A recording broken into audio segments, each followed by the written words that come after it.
right now. Liberal Senator Hollie Hughes. And good morning to you, Senator. Thanks for your time this morning.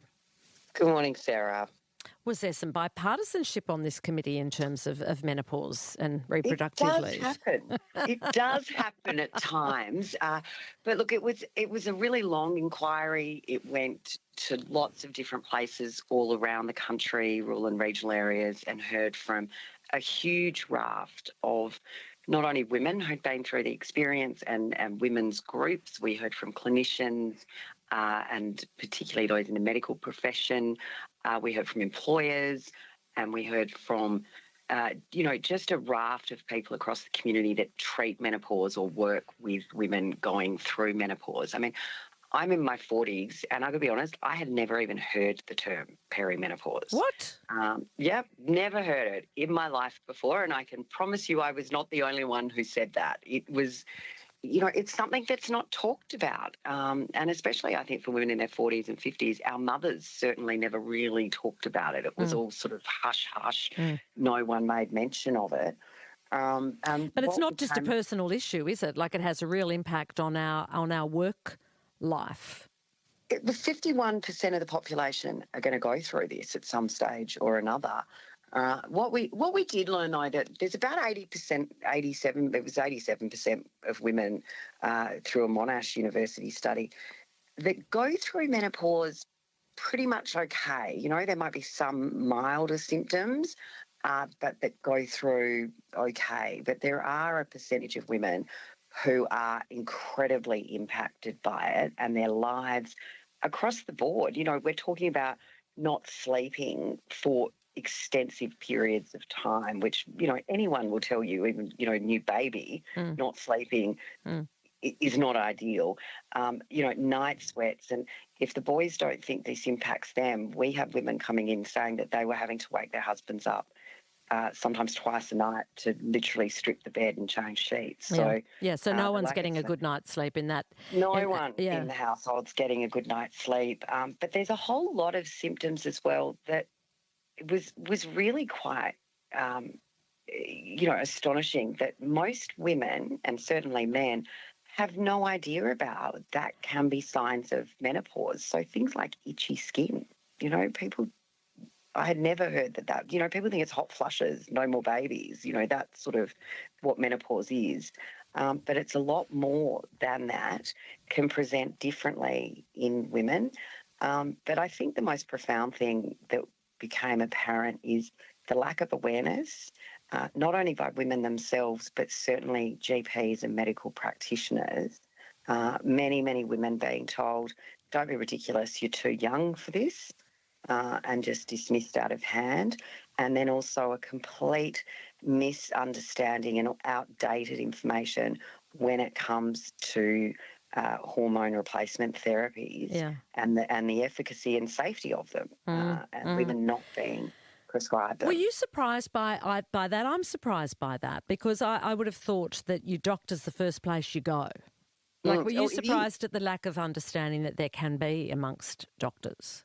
Well, I mean, I'd like to say I am, but I've been sitting on inquiries around some health issues and developmental issues for years in this place, and it doesn't seem to matter what we're looking at.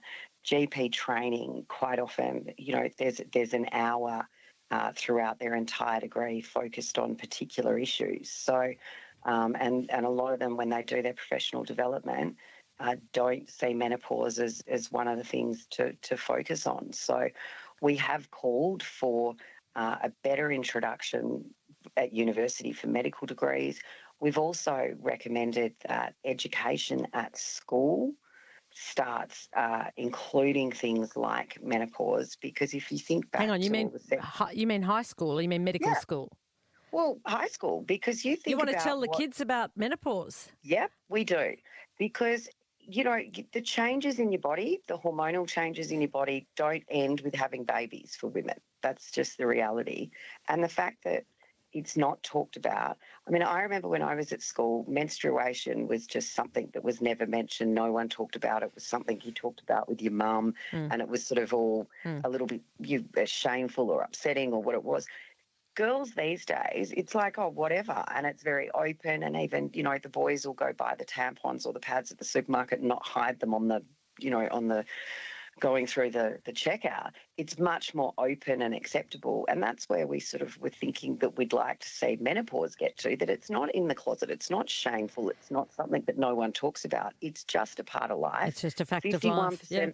51% of the population are going to go through it. And so let's talk about it. Let's talk about it. Let's put it on the program and make it part of conversation. We'll have that today on ABC Radio Sydney. You're hearing Senator Hollie Hughes. She's one of the 6 members of the Senate inquiry into the menopause impact report that has come out. Peter says, oh, no, don't think men are insensitive to it. My girlfriend's going through it. Horrible for us all. She's had to go part-time at work because she can't cope. Thank you. This is an important topic, says another. Please address the chronic shortage of HRT, especially the estrogen patches. It's appalling. I have to go up to 10 chemists to find it every time. We never run out of Viagra, says this texter. That is true. Why do we run out of estrogen? Is that part of your inquiry?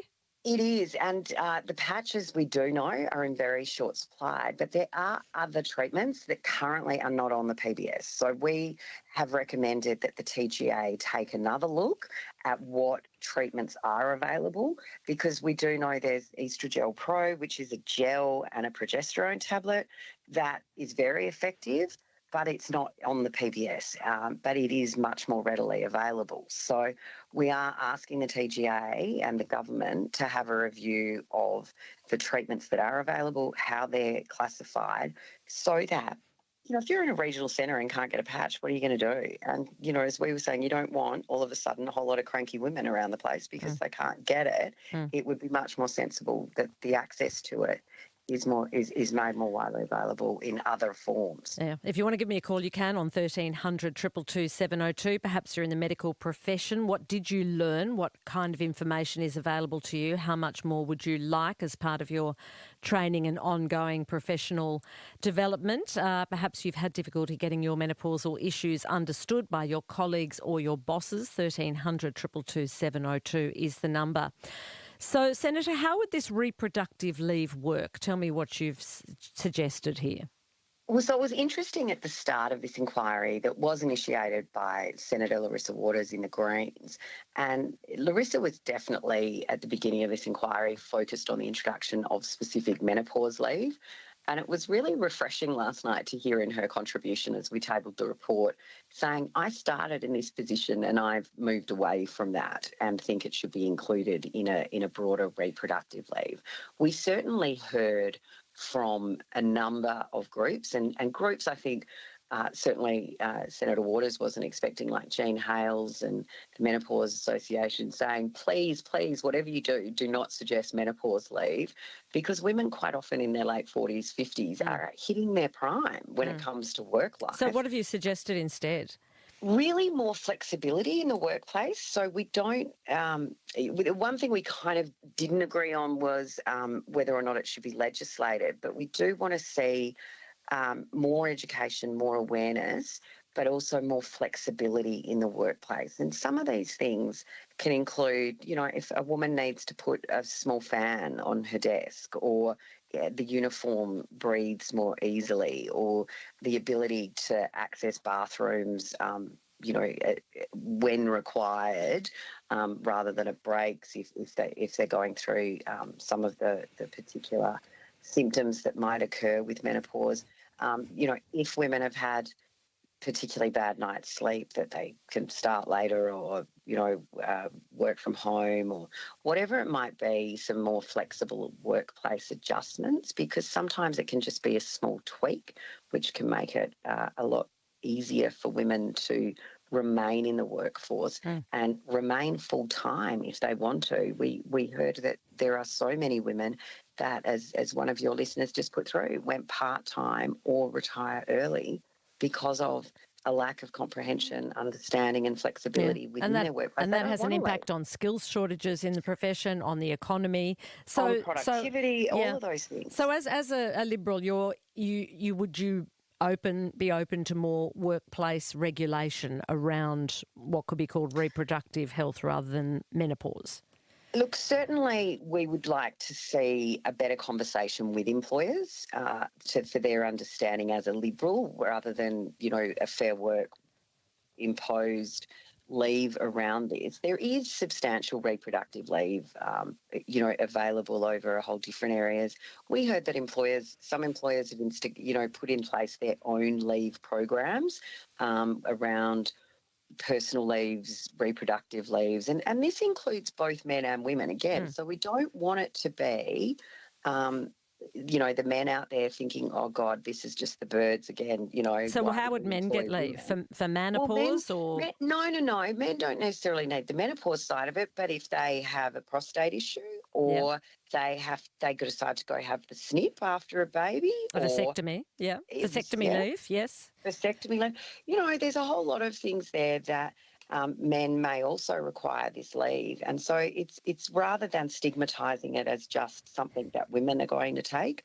But we did also hear that even when it is in place in workplaces, very few women are taking it. And I think it's one of the things we need to be careful of. Like there was domestic violence leave put into place and very few people take it because very few people want to go into their bosses and go, by the way, I'm taking this leave. So by putting it under reproductive health, you're not really, you're not having to force very personal conversations that you may not want to have with your boss by saying, I'm going through menopause.